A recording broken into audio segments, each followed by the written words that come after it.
Coming up right now, the newest episode from Carr, Gwyn, and Ode on Three Pagans and a Cat. Real magic can never be made by offering someone else's liver. You must tear out your own and not expect to get it back. Welcome to Building Your Book, Rituals and Spellcraft, the 17th episode of Three Pagans and a Cat, and the final episode in our Building Your Book series. Today's opening is courtesy of Peter S. Beagle in his novel, The Last Unicorn. You may call me Ode. You can call me Carr. I'm Ode's father. Merry meet. My name is Gwyn, Ode's mother. And now begins the cackle. I said this is from The Last Unicorn. No, I mean, written the by last Peter one we S. had Beagle. John Barleycorn with the head, being ground into the dirt with the clouds upon his head. Now we've got, Your own liver. your own liver being ripped. Listen, Is there something we need to talk about here? Listen, sacrifice is an important theme that is not examined deeply enough in the working of magic. This is true. But in the beginning of this, I was like, oh, this is so good. And then you can't use somebody else's liver. And I thought, oh my gosh, I'm gonna die here. I'm going to completely lose it. And I did really good, though. You did. You contained yourself until after the introductions.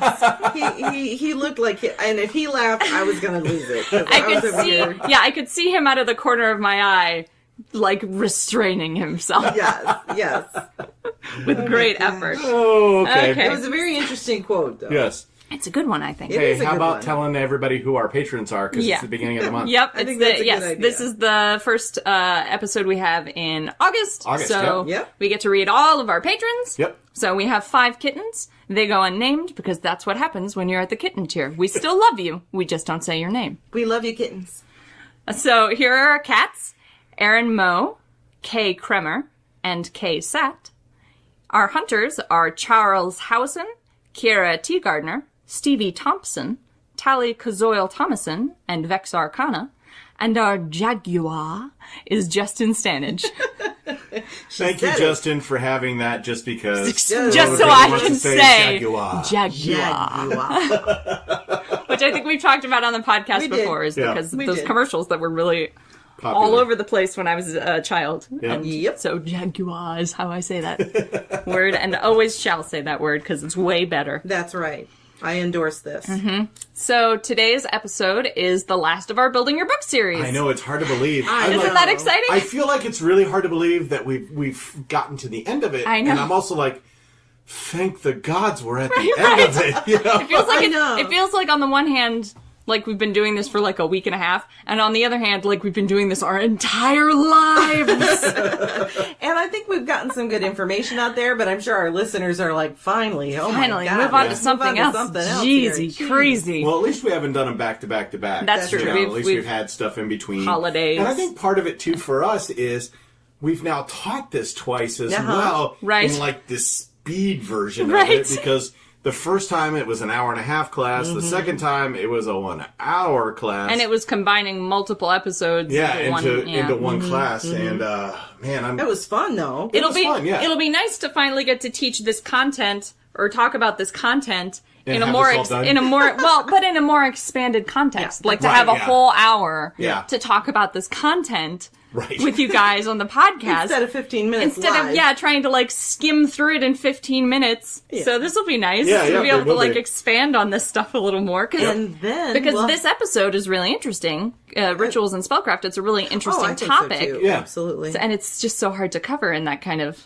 context. Yeah, especially because even just the 3 traditions we come from have such different approaches. Approaches. Yeah. Mm-hmm. Yep, definitely. Yeah. So after this, we're probably going to have a few like standalone episodes, and then we'll move on to whatever our next series is going to be. We have a few of them. We may not do a series. We may not do a series. We do have a few other series planned. Yep. Eventually that we'll get around to. But we're going to have a bunch of standalone episodes probably in between, where we'll cover just some more a wider variety of content. I also want to tell everybody that this upcoming Saturday Yeah. at Detroit Conjure and Folk Magic Festival that is in Hazel Park, Michigan, so just outside of Detroit at Green Acres Park in Hazel Park, And that's Michigan. Friday, August 10th, Saturday, August 11th. Right. Friday, August 10th is not at the park, so do not Yeah, go there. it's at a different place. You'll Don't have to remember- go. to You have to their go to website. their website and figure out where that's taking Right. place. But Saturday is at the park. We'll be there.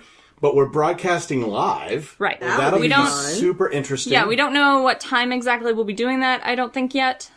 I would say we're probably thinking 3 o'clock. Yeah, something like sometime that. a little later in the day, so we've had Yep. a chance to actually be around Conjure. Be around Conjure because I'm out of town. Yeah. Tuesday through Friday. I get back Friday at midnight. And then we basically Sleep for a drive. couple of hours and then then go drive 2.5 hours to Detroit. But it's going to be so awesome. I've been looking forward to this since February. Yeah. So Yeah. Yep. we're really, really excited. Yeah, that's right. We found out about it at Convocation. That's Yep. right. Yeah. We Yeah. did, and we got invited at Convocation, yep. so we're super excited. Yeah, Yeah. we're very excited to get to go to that festival. And it looks like there's going to be some really good classes some there. great Right. classes. But keep your eye on the Facebook page and Twitter because I'll be announcing.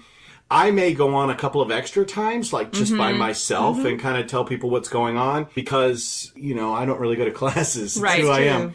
And you never know who may pop by. I mean, Right. anybody could sit down with me at any time and talk. So Right, because it's going to be a live experience. Right, So we'll yep. see what that looks like. Yep, And then exactly. the edited version of that live experience will go up at some point. Right, yes. In the exactly. archives. Yep, exactly.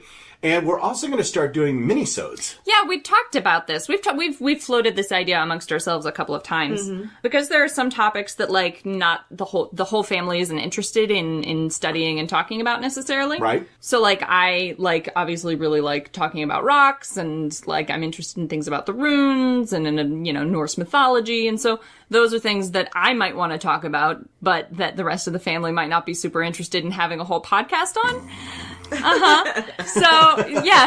So we might start doing a thing where it would just be me talking about something for 15 minutes Yeah. to myself and the mic, basically. And Car would do the same thing with, really Celtic Celtic stuff. stuff. And Mom would do the same thing with, herbalism and Green Witch stuff, probably. Yeah. And then also we are going to take all of our blogs that have gone up to this point and actually turn them into audio as well. Yeah, So, we're going to That may record... take a while. That's a right. pretty lengthy process, but but we'll do it. Probably record readings essentially of those Yeah. blogs. Yeah. That way, if you just don't have time, because I know a lot of people listen to podcasts so they can multitask. So if you don't have time to sit down and read the blog, that's okay. We'll do readings of them and then you Right. can just listen to the blogs. So just so you know, the mini-sodes will be, Car Speaks, Gwyn on, And Ode 2. Yeah. So the same when as you the blog Yep, system. when you see those pop up, you'll know what they are. And they'll come at random times. There's not going to be a schedule for those no, like there are for the regular just whenever episodes. we feel like it. Yeah, and they'll be probably not as tightly edited as these are because Car's probably not going to edit each of the minisodes himself No, I necessarily. probably will. Okay. Yeah. So we don't know There's a certain amount of professionalism of that editorial control. that I require in Anal order for it to go. retentiveness here. Yeah, we could say I'm live. Like I said, we don't have a schedule for those. Those will go up, sort of if and when they go up. Yeah. And you can feel It'll free to just ignore be them. Yep. a special surprise, Yeah. extra content, that kind of Exactly. thing. Yeah, should be cool. And the Conjure episode is going to be like that too. It's not going to take the place of one of our regular episodes. Nope, It's just going to go up up and be whenever there. it's done. Yep, exactly. Because that'll take a lot of editing. Yep. Okay. Well, with that being said, and Right. all Having being gotten done, all of that, Malarkey out of the way. all of that managerial stuff Sure. done at the beginning, which we tend to do now, I've noticed. We'll do some at the end too. Yeah, That's okay. yeah, we will. So let's now get into the actual content of Sure. the episode. Yeah. Yep.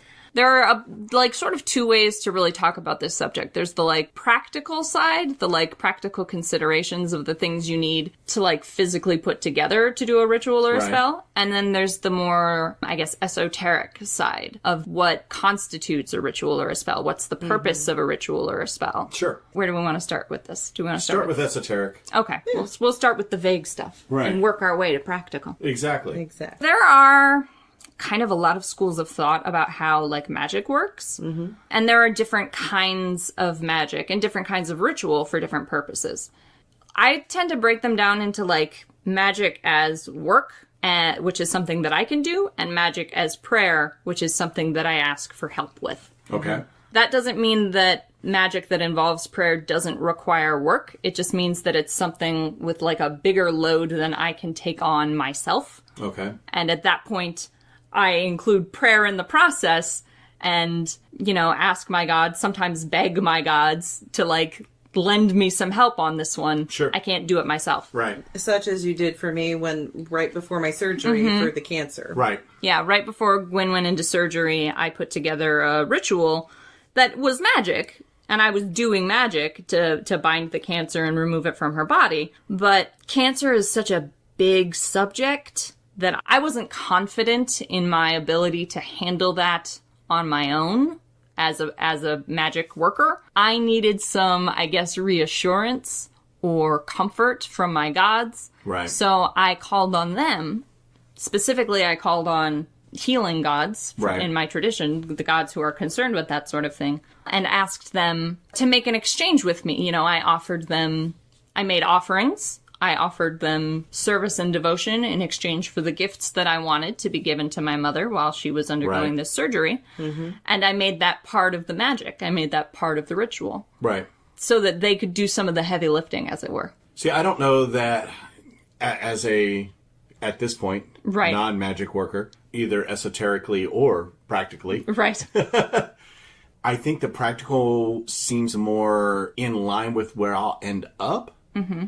But some of that could just be leftover... Like ceremonial kind of stuff that's... Because when what I might consider magic or prayer takes place in Christianity, it's not considered like a thing that you participate in, actively. Correct. It's a ritual you go through, and then the divine does all of the work. The work. Yeah. I know for me, magic or the craft, spellcraft, the way it was defined for me was by my mentor, Athene. Yep. Magic is to focus will, intent, and spirit within nature's energies to bring about change. That is the most basic definition of magic and spellcraft to me. Mm-hmm. So that's how I approach my work. Right. I've seen magic and spellcraft described a lot as just like the function of manipulating energy to perform an action. Usually an action that you can't perform with like physical activities. So like I can't physically reach into your body and remove cancer, but I can move energy to make that easier for someone who can physically reach into your body and remove cancer with robots. Right. And I do not necessarily subscribe to the idea that prayer is spells with props. But I can see how, someone who does pray to a deity considers prayer to be that kind of a work. As a witch, I primarily follow this definition when I'm speaking about magic. Right. So is there a difference between magic and ritual? I think there can be. I think that magic does not necessarily have to be the end result of a ritual, but a ritual is often created when a spell is being cast. So I think it's kind of, you can go either or both ways with that, I think. It depends on the individual. When we talked to Drum, yeah, he said, so Drum is the archdruid of the Pagano. ADF. Yeah. Mm-hmm. He said that most ADF rituals do not include magic. Yep. And that most ADF members are not magicians. Or... Right. But however, Lady Dane, when I went to her class, she said, if your ritual is not ending in the casting of a spell, what the fuck is the point?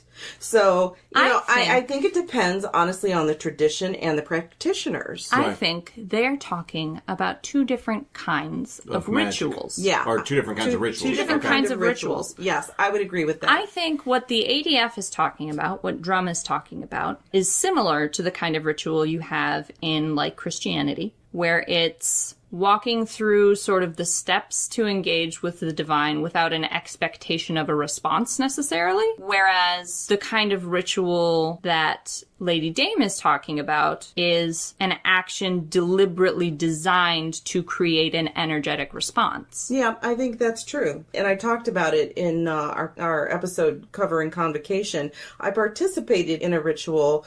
It was dedicated to the triple goddess, but it did in itself, as we created the ritual, it did create an energy which then we released. Now, it didn't have a specific spell that we were casting as so much as it created so much energy that the high priestess who was leading it said, now release your individual intent into the universe to be created into reality. Which is a spell. That's Which is casting a spell. Yeah, but that's what I'm saying. That we did that. That was the end result. I guess that was the initial intent. That was the end result of that ritual, was casting a spell. Yeah. I do think, though, that in an ADF ritual, if you have performed the core order and you've done all the steps and everyone involved in that process has been genuinely involved in that process, I do think energy is created and raised Yes, and I agree with used. that. I believe that they expect a response. I just don't know that they necessarily, although sometimes they do, Right. I don't know that necessarily they have a Specific magical intent. Yeah, intent for it. Okay, so it's more sort of up in the air,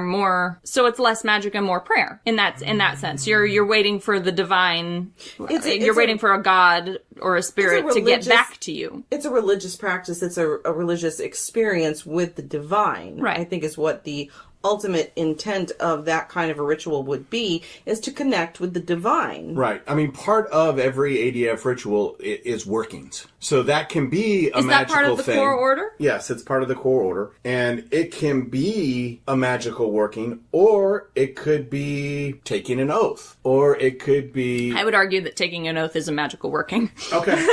But you're also coming from the Norse Yeah, exactly. tradition. I come from a tradition where an oath is like the Or- most serious, binding, magical thing you could do. Or So asking So don't take for that assistance lightly. with a problem.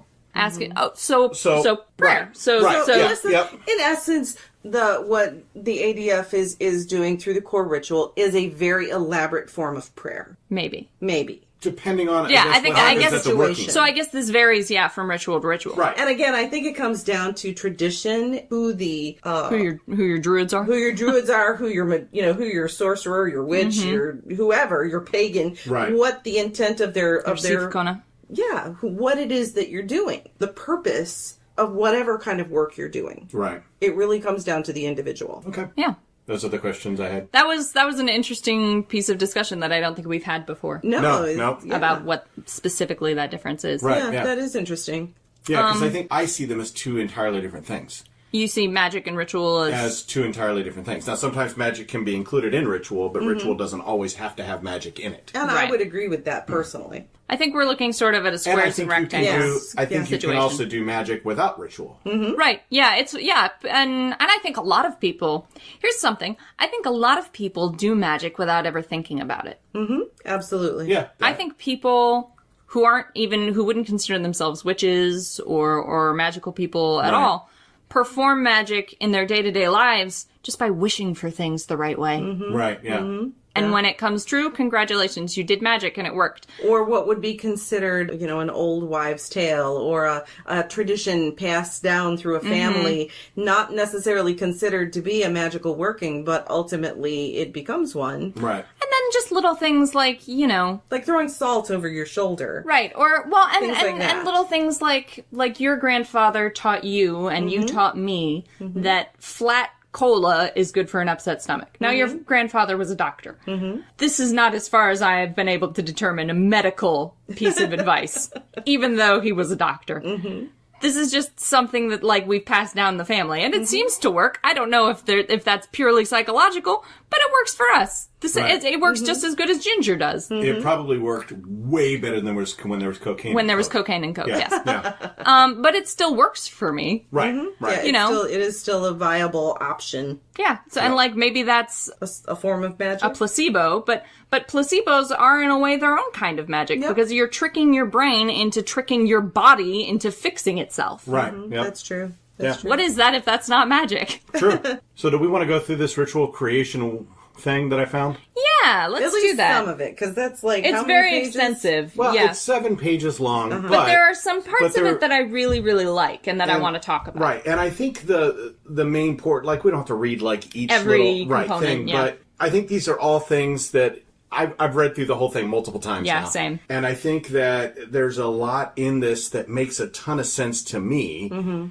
as a person who really hasn't done much ritual and hasn't really done any magic, this would help me tremendously in figuring out, how to put what one it together. is that I actually want to do and how to do it even. Yeah, I think this is a really useful tool. This is on our Facebook group. Yep. If you're there, you can find it on the Three Pagans and a Cat Facebook group. In the files? In the files In the section, files, yeah. yeah. So if you want this ritual creation worksheet, I recommend it. It can look a little daunting, but if you just sort of take it a piece at a time, it's manageable. And I would say this was a free thing that came out on a website called apath.org.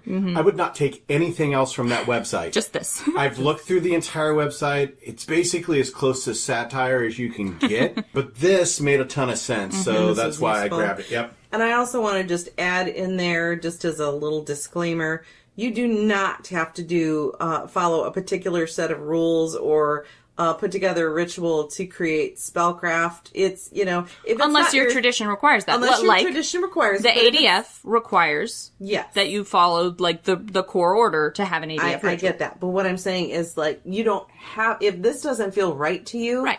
it's okay. Ritual is something very much that sort of as you do it, you will sort of evolve how you go about That's the process, true. Right. I think. Yep. It's hard to know what's going to be useful to you until you've tried it at least once. That's Right. true.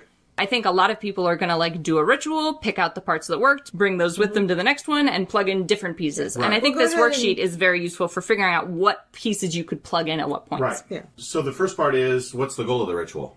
Right. And that's super, super important. And I don't think everyone starts there. No, I don't think so either. And I think it's an important place to start. Uh-huh. Know Yeah. why you're doing this. Yeah. Yeah.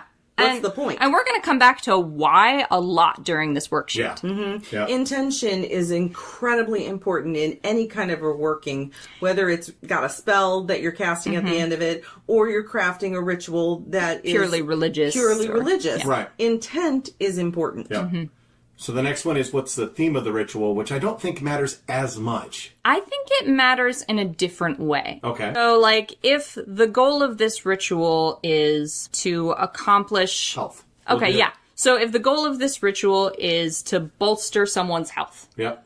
the theme of the ritual will be something like sacrifice, that one I keep coming back to, Right. or renewal, Right. or rebirth, Right. or which are like related but separate Separate. concepts. Yep. Yep. And you do need to know what concept is at the focus of your ritual or your spell, depending on what Because you're I think creating. the theme, although the goal of your ritual sets the intention for it, the theme sets the tone Okay. of the ritual.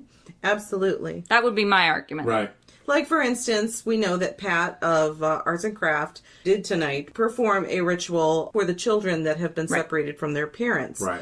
At the border. At the border. So, she had a very the specific goal and intention in this, and theme, if you will, for this ritual that she was put together. Yep. Wouldn't you agree? And I don't know the specifics of this ritual because Right. I didn't attend it. But if I was to put one together, Mm-hmm. I would say that the goal of that ritual would be, for me, reuniting the children Right. and the parents. Right. And the theme of that ritual for me would be reunification generally. I Right. see. Yeah, I think that's great. And I think that's important to have that spelled out in your mind while you're creating your ritual. Because, just because that's going to sort of influence all the other steps. Right. And then the next thing is type of ritual, and there's probably 20 different Yeah. There's a bunch. things that you could pick, which I think is kind of cool because I honestly, a lot of them I didn't even know were different ritual types. Yeah. So, And there are things in here that, like, I'm aware of in sort of the back of my mind, but I never think of doing, like ritual dramas. right. Where Act out. where you act out, where Like a sympathetic magic kind right, of thing? because that's Yeah. like a very powerful. Well, that's what, that would be the Great Rite. Right, that's what that's that a is. that's a Yep. ritual It's an- drama. Or we were just talking about the Lunasad, the plays they put on. Yep. Those are those ritual dramas where a human being sort of takes on temporarily the aspect or the mantle of and the responsibilities inherent in that position. Right. And plays out the actions of the ritual. Yep. That's a really powerful thing that I never think of doing. Right. And prayers listed in there. We don't need to cover them all, but divination is one of them. dream working, channeling. I think it's interesting they Drumming. have repulsion and binding. Right. You know, I think as different types of very rituals. different types Right, of things, yeah, and those and they definitely are. those are definitely different intentions. And although it might be possible to do both of those in one ritual, I think you would have to really set very clear, specific boundaries, like at the beginning, about how and where you were going to do these things. Otherwise, you risk sort of muddying your waters. Right. And you don't want to do that when you're dealing with magic. You want to have very clear. You want to have very clear intents and goals, because as practitioners of magic, that is a huge responsibility. We do need to know what the fuck we're doing. Right. Yeah. That's why I haven't done a ton, is because I'm scared, quite honestly. Is I don't want to fuck something up so bad that I... Then, Well, and you know, not that I would have to pay for it necessarily, although it's possible. Right. But I don't want it to harm somebody else exactly. either. That there would just be sort of... To quote Lady Dame one more time, take responsibility for your shit. Yeah. Yeah, and there's... As a practitioner, you have to take responsibility for what you do and what you put out into the universe. And I mean, I have other reasons for doing that. Right. That I don't know I'll get into in a ton of detail here because I've mentioned it briefly before. But, like, I've got this feeling that spells have some kind of consciousness. Sure. Yeah. And that because I'm making them, I'm responsible for them. Right. I'm responsible for maintaining them and feeding them and loving them and teaching them and helping them do their jobs and then releasing them when they're done. Right. And I just don't have the personal energy stores to do that for a whole bunch of spells at the same time. So I need to, like, pick my battles and decide what things are worth doing magic on. Well, for instance, I know that there is an ADF priestess. I think that's what they call priest and priestess. I'm not sure what they call them in the... Druid. Druids. Yeah. She's a leader in the Druids. She does a lot of work in banishing. And so if she banishes something from someone... We've talked about So you're talking about Mel Hill, right? Yeah, Melissa exactly. Hill. Yeah. She takes responsibility for that thing that she banished. And that is like right down core. That is a perfect example of doing a working and taking responsibility for what you're doing. Yeah. And That not right not just banishing something and then letting it go into the universe. Right, go do whatever it's going to do elsewhere. Then the next part is select what you want to include in your ritual. Prep, obviously, is a big deal. Yep. Setup. Making sure you have all the things you need. Make sure you have what you need. Right. Or if you need substitutions, you can find the correct substitutions. Yep. Make sure you have it written correctly. Yeah. Write it down. Do not try to do this. Don't try to do it all from memory. Yeah, because that's way easier to screw something up. So, And it's okay to read from a book or from a paper. It's perfectly There are different fine. schools of thought on this. I've seen people argue that, like, when you read it from a text, you sort of lose the magic.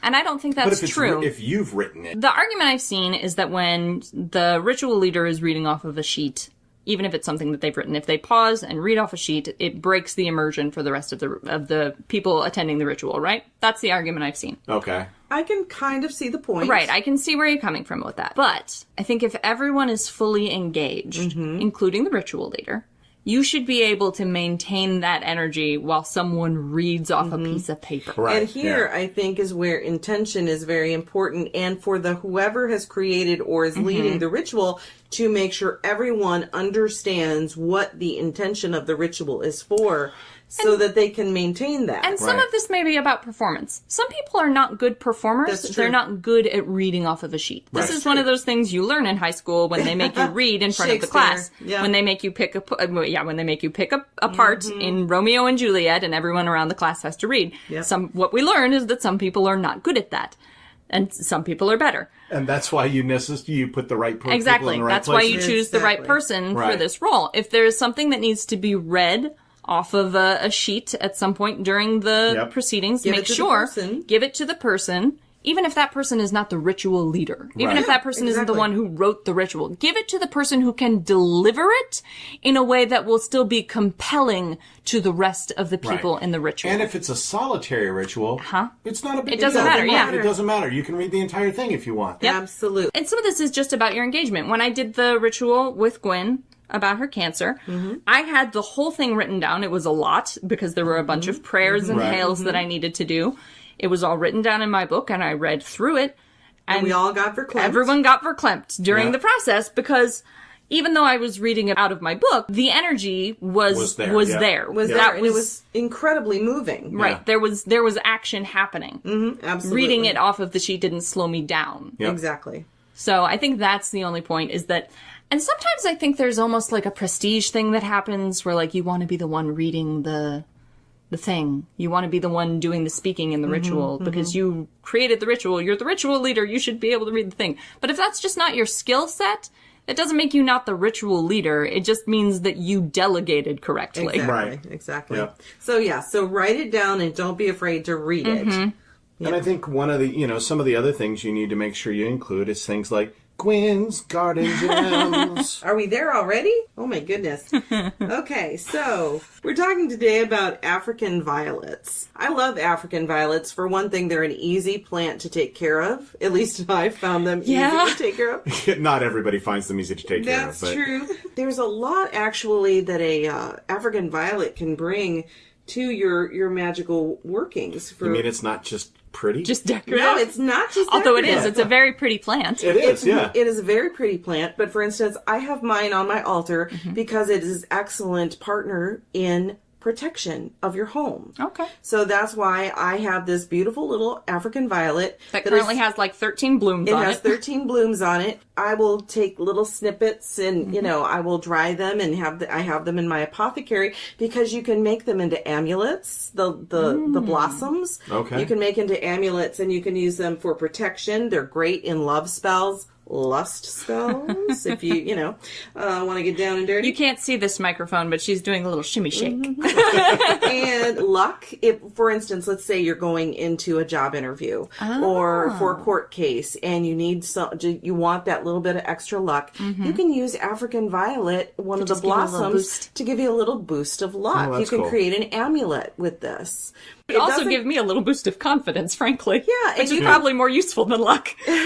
And you don't have to be fancy with it. You can put it, like, if you're a jewelry maker, you can put it in a locket of some kind. You can make an acrylic pendant with your African violet. I've seen a lot of those on Etsy. Yep. Or you can simply put it in a little bag and carry it in your pocket. Right. So it's wonderful for that. It's also excellent for wishes. If you want to give wishes to someone, you can give them African violets. It brings peace to a household. And so and healing. It's also wonderful for healing. So African violets are actually very multi-purpose. They're a very powerful green ally. There's a lot going on with that tiny little plant. It's wonderful to have as an ally. Ours lives in a bowl, home. by the way. It's in a little black bowl. It's super cute. It is, and it's got a wonderful energy. It's just a very friendly little plant. I wonder if my mom knew all of this. She had African violets all over her I imagine house. not. Probably not. Now, if you want to know, like, planetary associations, it's Venus. Deity association is Zeus, and its element is water. As I said, I find them very easy to care for. Basically, with African violet, you want them to be in moderate to bright, indirect indoor light. I don't have put them mine directly in the sun. Yeah, they wilt. They'll wilt. Yeah, we did the once. leaves will burn. Yeah, we did Not once careful. actually put the African violet too close to the window, and it started getting singed. So we had to move it back further into the house. But I have it in a window, or in a window that only gets afternoon sun. Yep. And I have it kind of pushed back so it gets, even though it can get but it gets a more indirect light. more indirect light, it only really needs to be watered maybe once a week. Yeah, it's pretty hardy. But you don't want to overwater it because that will cause the roots to rot, and that is a bad thing. So root rot is always bad. Yeah, you want to make sure the soil is moist, but not like soaking. Yeah. And then just check it, and if it feels too dry, make sure that you give it the water at least once. Some might need twice, but once a week has worked perfect for my violets. Okay. And then just make sure you have good irrigation, basically. Yeah, exactly. So that it's not sitting in a puddle. I use the Miracle Grow organic potting soil. It works perfectly for this plant. And also, this was not sponsored by Miracle Grow. You also want to make sure you're not getting the water when you're watering your plant. Oh, yeah. Do not get it on the leaves because it will cause the leaves to get brown spots. Yeah. Right. Is this also the same one that you can't use tap water? No, that's the bamboo. That's Lucky Bamboo. We'll talk about that one another day. And then the last thing, and I know you feel like, oh, I can't do this to my plant, but once it'll bloom year round, but it will have a time when it's just just going to be green leaves. Yeah, where it's just sort of dormant. It's so sort of dormant, and that is when you want to cut it down, because when Just the prune it. leaves, when the leaves get to the point where they're growing past the bowl, that's the time to prune it down and make it smaller. Just sort of shape it. Just shape it, make it smaller, and it'll grow. Yeah, it'll grow back get out, larger, trust me. and you'll get more blossoms the next time it does bloom. Yeah, I think the first time this plant had bloomed, we 4. had 4, and now we get 13, and, like, she snipped a few, and there were more buds the next day. Oh, yeah, like, I'm planning to dry more to put in my apothecary. Yeah. This little plant has just been like, here, let me give you everything. Here's my bounty. Here's my bounty. And Right. that's it now for Gwyn's Garden Gems. Ooh, very nice. I'm getting a song. Hi, now I know, there's a song. Last time it sounded you kind gonna- of like we were going to preschool. So I That's why I changed it. I like it. It's very nice. I just have to remember what I sang. Like, you already have one song you have to keep track of. Garden Gem. Exactly. There you go. All right, so moving back into Right, into the bits and Ritual pieces of a creation. ritual. Cleansing, pretty common component. Yep, and there's, they talk about different kinds of cleansing. They talk about time and place. Mm-hmm. So where are you going to do it? Does a specific phase of the moon matter? Right. Does a planetary alignment matter? That's that magical timing stuff we talked about in the calendar episode. Yep. How much physical space is needed? How many participants are there going to be? Yeah, is you don't private or public, or is it open? You don't want to, like, invite 50 people and then find out your venue can only hold 20 of them. Right. And I would also say make it non-gender specific unless that is you important. make it gender specific. Yeah. And then you tell everybody. This that is it's one of those gender things specific. I've discovered trying to go to public rituals. That there are often, like, people seem to not want to talk about the ritual before they do it. I guess because they want to preserve the mystery. But frequently there will be, consequently, these, like, undisclosed gendered elements. That I am not comfortable participating in, not least because I don't want to break your magic if that's an important piece of it. Right, and if you're talking about something like Gardnerian or British traditional, they have very specific gender roles, Right. at least from what we've observed. And in as their far as I can rituals. tell, those things matter. Right. Yep. So I don't want to, insert myself into a gendered position that is not appropriate. Yep. And, So and break something. Right. So that's just a little hint to people who might be leading If a you're gonna do a ritual. public If ritual. you're going to do a public ritual where you invite people who are Right. not part of your coven Yep. or have not been part of a working like what you're doing, if there is a specific gender role, like for instance, if a man is going to be representing the god and a woman is going to be representing the goddess, for instance, in the ritual that we Right. attended, the man who represented the god went to all the women in the group. And anointed them. And anointed them. And the woman who represented the goddess went to all the men in the group to anoint them. Right. Well, if you're not... And no one explained this to me Yeah. beforehand. So I didn't understand what was happening, and therefore did not know I should object.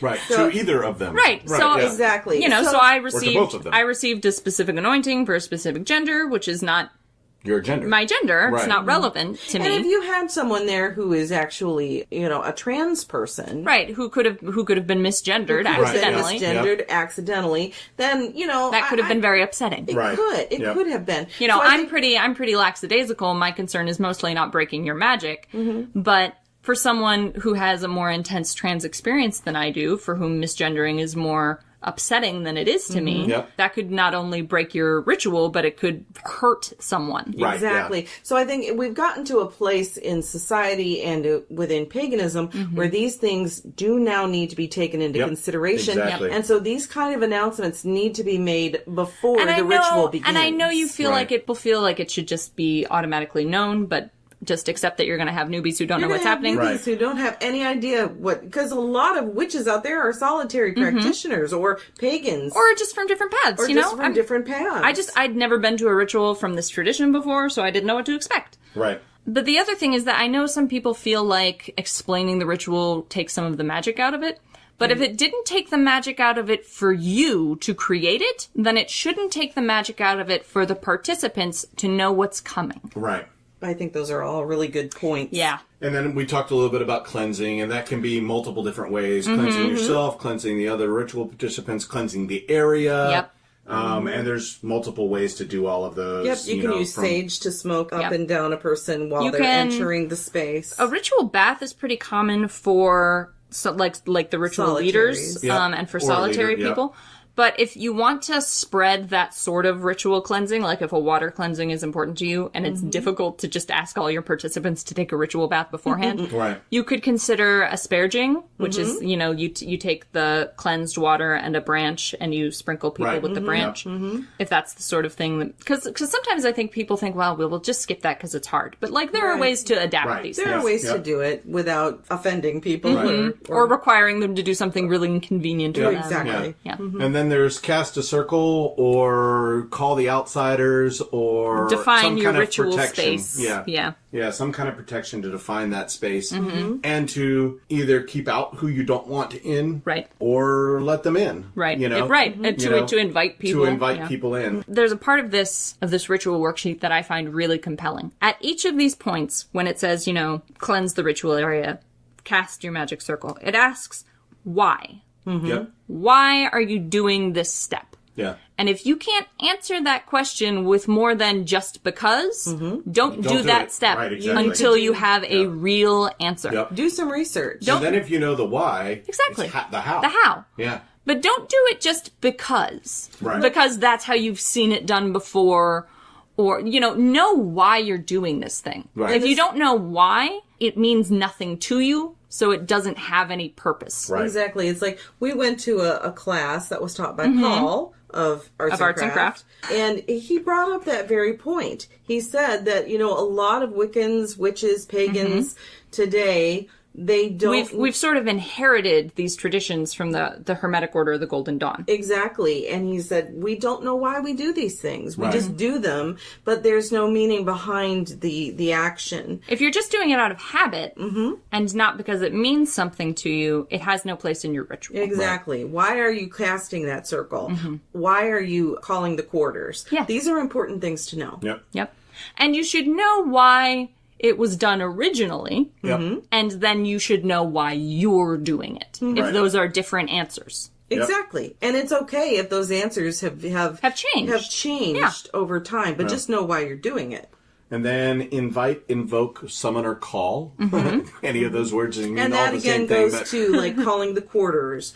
Well, Well, this is more like- there are subtle differences Yeah, between invite that's and true. invoke. That's That's true. true. That's Yeah. true.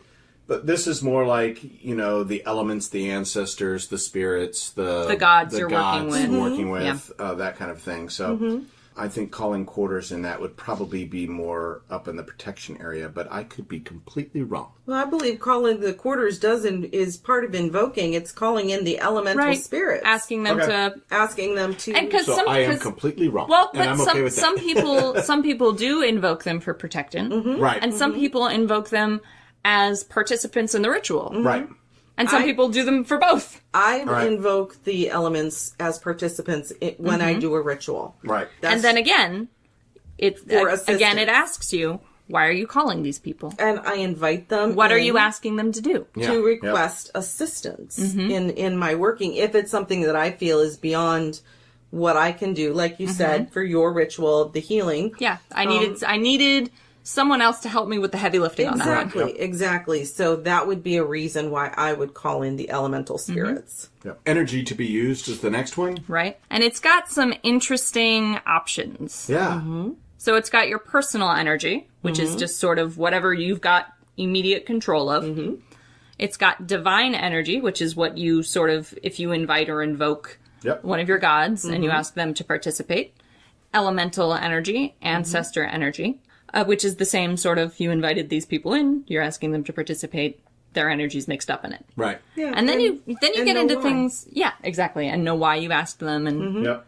and whether they'll agree. And whether Right. they'll agree. Because they may not. Don't just assume that they'll agree Right. Yep. to do the Exactly. thing you asked. That may not Find be out. that may not be their jam. There may be a spirit or And an that's a elemental that's more suited to what That's- you're doing. That's a step that I think is often neglected. I think a lot of people invite or invoke someone assuming. and just assuming that they'll get participation and then never check whether the person they have called is A, showed up, Right. or B, is going to help. Right, They just yeah. assume that they're there and they're going to help. Yeah. So I think there should maybe be a step here for, okay, are you here? And is if why- yes, will you do the thing I want? Right. Which is Yep. why it seems to me, at least, because I think it would be smart to have a relationship with these gods, these Right, that these you're elementals invoking. that you're That seems or practical. these spirits, these these I think allies that's- I that you're think that's- requesting assistance from. I think that's true of most of them, but there may be a specific true. circumstance True. where you need help from something or And there are somebody that you don't know as well. Right. That's true. And don't have a personal relationship with, but maybe you can ask somebody you do have a personal relationship with to help you with that. To intercede on your behalf. Right, exactly. Yeah, look, when I did the ritual for you, I didn't know Cliff very well because she has a very specific sphere of influence that is not generally relevant to my life on Right. on a day-to-day basis. But I was also asking for the assistance of goddess that I do work with more frequently, Ithun. And part of this process was Ithun and Cliff have a relationship. So even though I don't have a relationship directly with Cliff, I have a relationship with Ithun, and I can ask Ithun, hey, can you give Cliff a call for me and ask her to show up at this thing I'm doing? Right. Exactly. Yep. Exactly. Guess what? What? It's time for reviews. We're doing Oh, dear. this book. It's called Messages from the Divine. It's written by Sarah Wiseman. And we are reviewing this. We received this for free and for a Non-biased review non-biased review. from Simon And Schuster. you can From tell, Simon Schuster. because I hate this book. Can tell that they didn't pay me to give you a good review, because I am sure not gonna.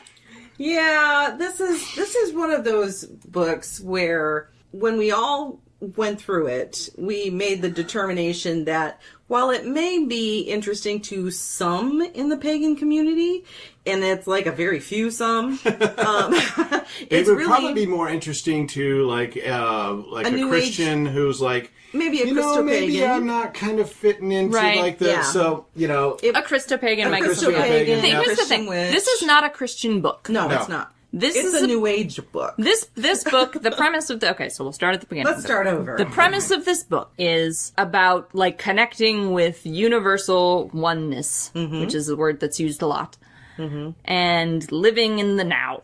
And it was reportedly written while channeling The divine. the one, Yep. the divine. Now, I came into this from the position of already not really getting the vague, faceless source one concept, and I don't understand it any better now than I did when I started the book, That would be because you're a polytheist. and I'm probably even angrier about it than I was at the beginning. This book is very short. I feel like it could be shorter. It's about 250 pages, and my feeling after I finished it was that it could all have been summed up in a 10-page high school essay. It's hard to it's hard to get 66 lessons in that. Yeah, it's I don't what's think in the it book. needed 66 these are lessons. short. It's presented in lessons. 66 Quote-unquote Yeah. lessons. Yeah. They're very short snippets, really, of information. The style it's written in, I don't necessarily object to. It's short, it's snappy, it repeats itself a lot more than I would It like. does. It does. But And then there's an exercise or a question at right, the end. but you don't have to dig into it like it's. No. You can read each section really briefly, like over your morning coffee, and you Right. know exactly and it wouldn't what be an it is. ordeal. Right. I liken it, for those of you who come from a Christian background, I liken it to something like Jesus Calling or a daily devotional. It has that kind of a feeling to Yeah. it. Yeah. So it'll have a little channeled lesson from the divine, who seems like an asshole.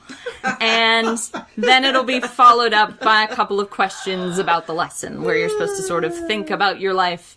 But because the premise of this book is that everyone is a soul that is an extension of the universal one, these questions are really just intended for you to already know the answer, and if your answer is not the answer that is implied by the lesson, then you have done it wrong. And I really hate it. It's also very contradictory with itself. It So is. it'll say There's a one lot of- thing in one It's a lesson, pretty and in incoherent another book. lesson it will say the exact opposite of that one thing. There seems to be a lot of circular reasoning Yeah. in it. There are these moments, so there will be like a moment at the beginning of the book where she'll be talking about how you should not concern yourself with like the physical day-to-day business of life. Right. And then there will be a later section of the book where she'll talk about how you have to concern yourself with the physical day-to-day business of life. Right, Because exactly. because you have you have a body, so you have to experience that. That's part of your soul's lessons. But also, you shouldn't focus on experiencing that because you're a soul, not a body. And like, it's this bizarre, like, snake eating its own tail, circular argument nonsense thing going on. happening that Like, for instance, the thing that when I was reading it, there was a section on meditation. Everything that's let me put it this way. Everything I've read in this book, I've read somewhere else already. Right. I It's haven't nothing even new in this. I haven't even ever read a book like this before, and I knew all this information through cultural osmosis. Yeah. But having to read it again just made me angry. Yeah, it's just, there's nothing new in this book. But when I got to the meditation section, it was talking about how you go into sacred space and a meditative space to connect with The one. well, to universe. I think She uses universe, divine, and oneness sort of oneness. interchangeably. So, but if you have a question that you're struggling with, the universe has already answered the question. You actually already know the answer to your question, but So you don't need to meditate. No, but she says if you do meditate because it's a place of bliss, a place of oneness, of joining with the universe, but you already know the answer to the question. You just have to recognize that you already know the answer to the question. I was like, yeah, what? And then there's like come on. This gets into, for me, some weird masturbatory determinism nonsense where, like, if you're just an extension of the universe choosing to experience life, are you really making choices? Or is the universe just puppeteering you? And in that case, like, does it matter? Because you're not you're just the universe. And, like, wow, that seems super depressing to me.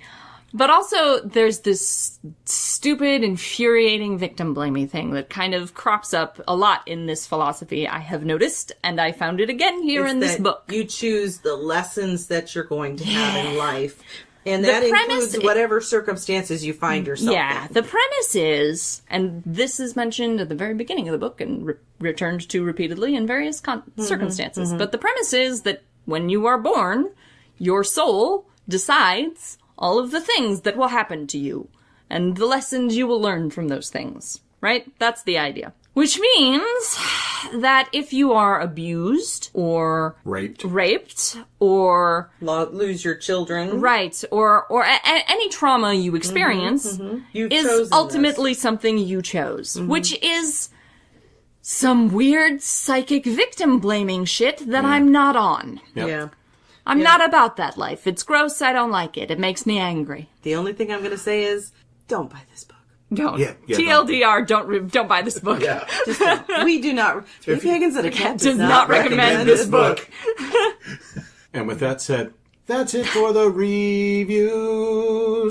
All right, so yes, let's go on to happier how things. will energy be raised, focused, and or banished throughout this ritual? Yeah, that is an interesting thing because there are multiple ways to raise energy.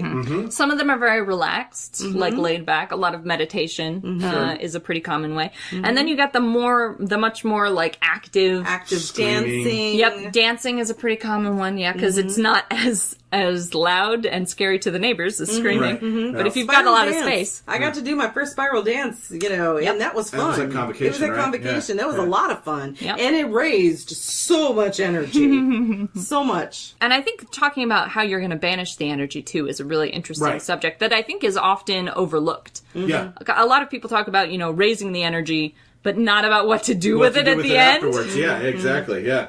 And how you focus it. Yeah, I mean, all of those are important things. I mean, you can raise energy, but if you don't have a focus for it, What's the point? What's the point? And Is then, the whole ritual circle supposed to be focusing, or is there one ritual leader who's going to focus all the energy into one point? Or, you have to decide those things ahead of time and tell people. Because if you don't tell people, maybe somebody in the ritual assumes they're supposed to be focusing the energy, and then that energy isn't going to you in the middle trying to focus the energy. Exactly. So communication is key. Yep.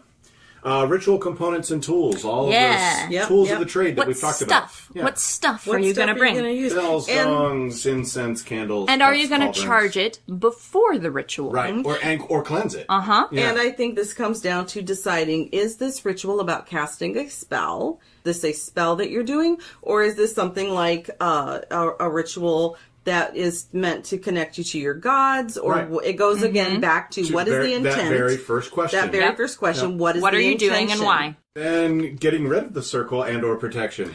Which I think is another thing that people sometimes forget, to break the circle. Yeah. I have done this myself sometimes, so I do what I call branching and rooting when I'm meditating. And sometimes if I am like startled out of my meditation and I need to go take care of something, I will stand up and move out of my space without Breaking it. dissolving the branches and the roots. And I always feel like this weird like snap or like disconnect where I suddenly realized, whoops, I didn't like reground myself. Right.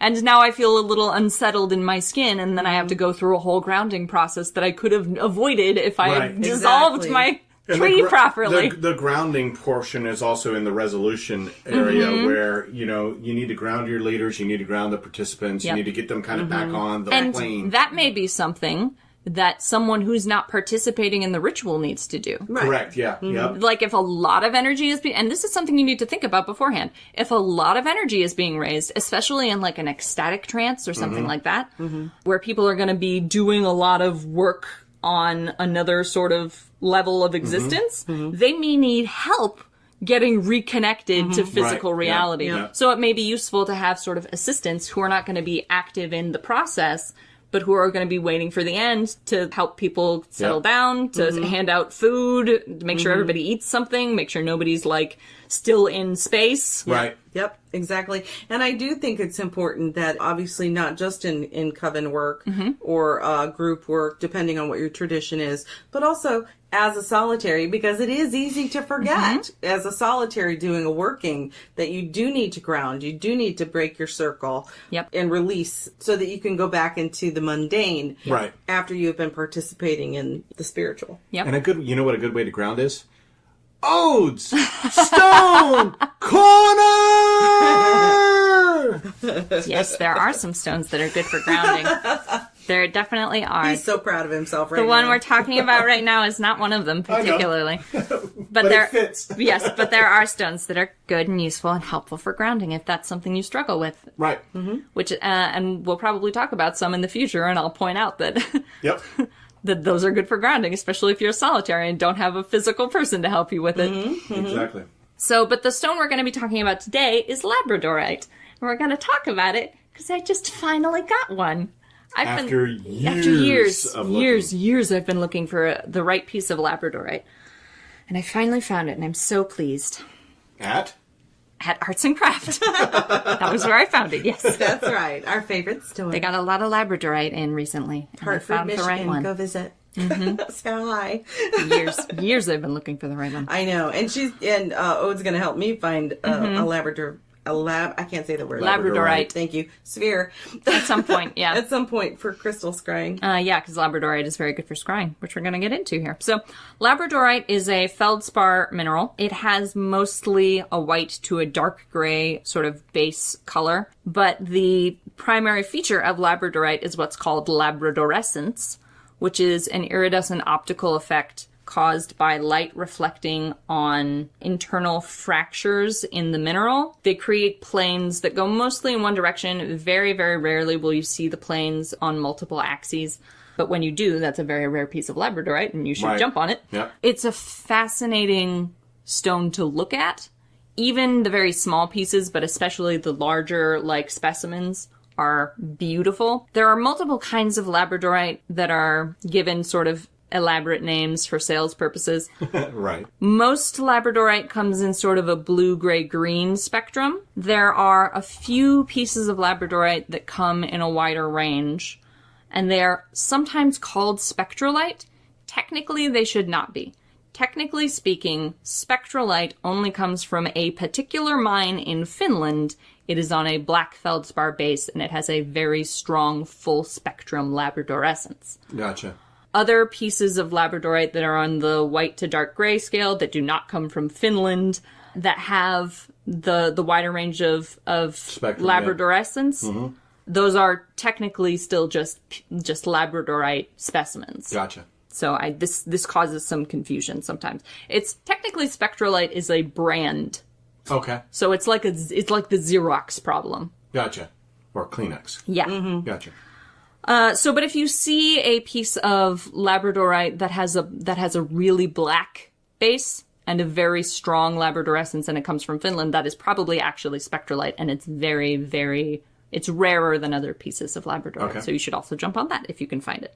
And labradorite and spectralite are the same in terms of their functional uses. Okay. Labradorite is used mostly for magic, for energy raising. Okay. But its big thing is psychic and spiritual work, And journeying. I can definitely say that it is very powerful. When I looked at some specimens at the store, I just held them and gazed in it, and one I connected with just immediately and was beginning to see images and visions within it. Yeah, I mean, it was very powerful. They're great scrying stones. They're highly tuned to psychic work and to spiritual work. People who do journeying and sort of otherworld activity may also find them very good companions. And they're good for artists and people who are interested in creative things, but they're especially useful for people who do a lot of dream work, a lot of otherworld work, a lot of journeying, a lot of psychic scrying, that kind of thing. I find them to have a very introspective tone. This is one of those things that's hard to describe. They are not particularly gregarious. That's probably why I had such a hard time finding the right one. They don't just, really quickly attach to people. Right. They can sometimes have a playful sort of attitude. They're not, stoic or reserved, per se, but they are introspective, and you have to find the right piece for you. There are probably not going to be, 5 or 6 labradorite pieces in one tray that are all going to work for you. Right. Probably it's going to be, there will be one, maybe. So you Right. recommend taking your time, really Definitely take your feeling time. the energy Definitely of the stone. take Yeah. your time with labradorite. It's one of those where if you get a piece just because it's pretty, it will sit on your altar looking pretty, and that is all it will ever do for you. Labradorite is not one of those stones that you can sort of feel out a relationship with over time. I have a carnelian that I felt out a relationship with over time, and now we're very connected, even though in the beginning I mostly got it because it was pretty. Right. I could not do that with labradorite. You have to get the connection from the drop. The labradorite has to consent to work with you from the beginning, or it is just going to be a very pretty rock. Gotcha. And that when we looked at the labradorite in the spheres, I think you showed me about... I showed you 12 labradorite spheres, and And I there were held 2 each that of worked them. for you. Right, yep. Yeah, exactly. So you do want to take your time, make sure you pick the one that's right for you. Yep. Yep. This is definitely one of those stones where you have to get the right one. And that's it for O's Stone Corner! They're going to tag team this now, apparently. I didn't know where that came from. It was very confusing for a second. Stereo. The rest of this What can I say? It's is fun. pretty... It's not building the ritual, it's what you're going to do. So, Right. socializing. Are you going to socialize before, after the ritual? After the ritual, right? Because you don't want to really do it before, necessarily. You probably are not... It's going to be harder to get people in the right Right. Frame of mind. brain space for But think doing about ritual work. if you're doing a big ritual, are there dietary restrictions that you need to follow? Yeah. So, For during the grounding period where Right. you're feeding everyone and Right. making sure they're reconnected to their bodies, don't feed someone peanuts if they can't eat that. Right, You will exactly. help them ground in a very bad way. exactly. Who's going to be involved? What roles do they fill? That Yep. kind of a thing. What the particular content is. An actual drawing of the ritual. Have you seen that? Ooh, yeah, layout. So, and it's based north, south, east, west, so you can make sure that you lay out the ritual like it. In accordance with the Right. compass rose. Right, exactly. And then times. What worked best? Right, yeah. And then- figuring out, were these pieces of the ritual useful? Did Right. they connect with people? Was everyone able to make it, or did some people have to bow out?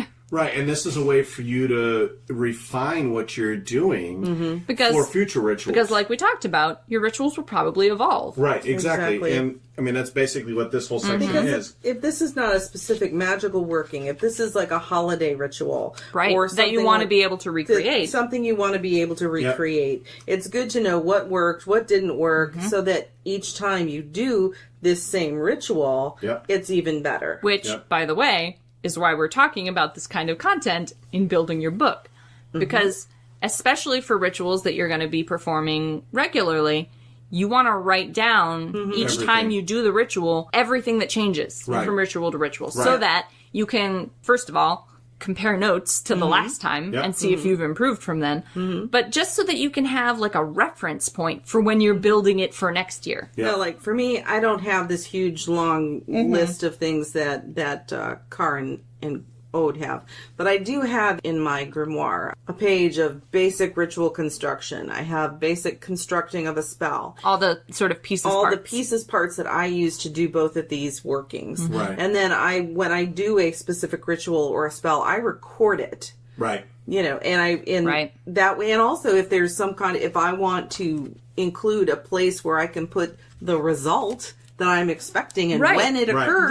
Right. Because that's really good too, to know the same reason sort of that you would record divination and then record the results and check back and sort of see how you progress in your divination. What lessons did you learn from this ritual? Right. Do the same thing with your magic. When you get to the end of a spell, write down what you planned for the spell to do. Right. And then when it happens, as it should, if you did the magic, maybe not necessarily in the way you intended it. Right, exactly. Write down the results. And whether those were the results you intended. Because quite honestly, if it didn't end up the way you intended, quite honestly, there might have been something amiss in your intention. There may have been a flaw somewhere in your process. Yeah, not necessarily just an intention, but in something else. I mean, because that is, part of constructing a spell. We've talked about it. Right. It's just as important, whether it's a spell or a ritual, knowing why you're doing it, knowing what the intention is, break it down to its most important part, so you know what to focus on. Right. And I've had a couple of people over time mention to me just focusing on the end result, and that I think is a problem. If it concerns you how you get there. If it matters to you whether getting a new job is going to result from the disintegration of your current life, you should maybe clarify in the magic you work that you want this to be a process that is non-destructive to your current existence. Exactly. Otherwise, magic, in my experience, will take the path of least resistance. Magic is not going to jump through hoops unless you put those hoops up there and tell it to. Left to its own devices, it will just take the path of least resistance to the end result you wanted. And that path may not be a fun one for you. Exactly. If that's okay, fine.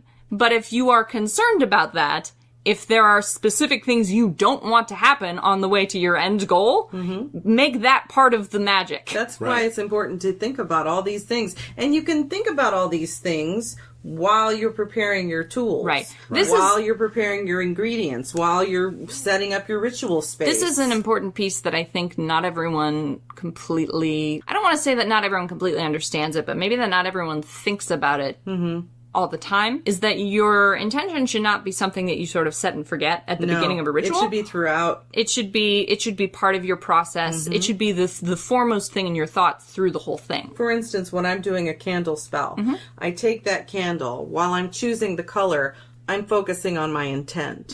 When I'm dressing the candle, I'm choosing the oils. I'm thinking about each corresponding oil that is going to help and why you're applying it. That intention and why I'm applying it, which herbs and plants will be my allies while I'm thinking all of this through while I'm dressing the candle. When I'm putting the candle on the altar, I'm I'm concentrating, envisioning what is the reason for this spell? How is it going to be accomplished? What is the end result going to be? As I'm lighting that candle, I'm thinking about all of these things. And throughout the time that it's burning, hold that thought I'm in your holding mind. that thought in my mind And that as is- I'm casting the spell and saying the words. That is not as easy as it sounds. No, it takes time and it takes practice. Yeah, and it's something that maybe needs to be practiced before it's put into practice, It if you really understand does. me. It does. That is the one thing that I think was a benefit to me, and that I did have a mentor for several years. Who could tell you you're not doing any magic until you can do exactly. this. And she put me through, she had me learning how to hold images in my mind and hold intentions in my mind and work with things as I did it before I did any of that stuff. This is one of those moments where I think like kitchen witches have a real advantage over the rest of us. Sometimes, because a lot of kitchen witchcraft is just like holding the thing in your mind while you bake. While you stir. Yeah, you just know. making that intention, holding that in your brain while you do the practical thing. I think the same And could be- and in that sense, I think kitchen witches and hedge witches, yeah. have, but kitchen witches in particular, I think have a real advantage over the rest of us in that sense because that's a very natural process for them. And for people who have more formalized spell processes, it's maybe harder to really genuinely hold that in your mind the whole time and not get distracted by the trappings of the spell or the ritual. Yep. Have we covered everything? Yeah, I think think that's everything. Awesome. We have covered a lot about. I think the nice thing is that, Of course, this is a subject you could talk about for like 5 years. Yeah. Right, yeah, And a yeah. lot of what you talk about in the crafting of a ritual, you can bleed over or into the crafting of a spell. Yeah, Yep. exactly. Yeah. Because all of those things that you do to prepare for a ritual are things you do to cast and to prepare and cast Right. a spell. And And to if you're doing to resolve both, one. you're just doing right, it you just- twice, yeah, basically, exactly. and encompassing Exactly. within. So, Yep. so the good news is that if you would like to talk to us more about this, we have a way for you to do that. Yeah. Actually, we have a couple of ways. One of which is facebook.com/3 PAAC. That's 3-pack. And you can also find us on Twitter at 3_pagans. Now you can also find us on YouTube. Oh, that's right. That's right. So we are now uploading all the episodes to YouTube so you can make a playlist of them. And they are divided up. So you can go into the Building Your Book series and listen to just that series Yep. of it. Or you can listen to just the Wheel of the Year. Or Yep. you can listen to special episodes, minisodes, all that kind of stuff will be broken up. Which Into- is kind of cool. into playlists on the channel. On the channel. So you What can, is the name of that channel? you'll just have to look up Three Pagans. Three pagans and a cat. Yep. If you put that into the search bar, you'll get that. Yep. You can also find us on Google Plus. Did you know that? I did know that, although Yeah. I'm never there. Right. And that's just Three Pagans and a Cat because I couldn't think of anything creative at the time to put in there. Fair enough. Yep, the Discord server is also another great place to talk Yeah, to very, us. very active. Very active. I'm on Sometimes- Discord technically all the time. Yeah, I am too, but sometimes we don't respond Yeah. because everybody else already has, Yep. and we don't have to add anything, which is kind of cool. It's It become is. its own It's little nice. community. Yeah. It's wonderful. Yeah. I think we're seeing that in the groups In the as Facebook, well. too. Yep. And if you're interested in the Discord, the best way to do that is to go to our website, Yep. the Three Pagans and a Cat And website. there should be a link. And there is a link for it, exactly. And there's a link on each episode as well, Yep. correct? Yes. So, And that will give you an invitation to the server. Yep. You can also find us on Patreon, which is a way to help support us Yep. as we do this and we travel around to do speaking engagements and that kind of stuff.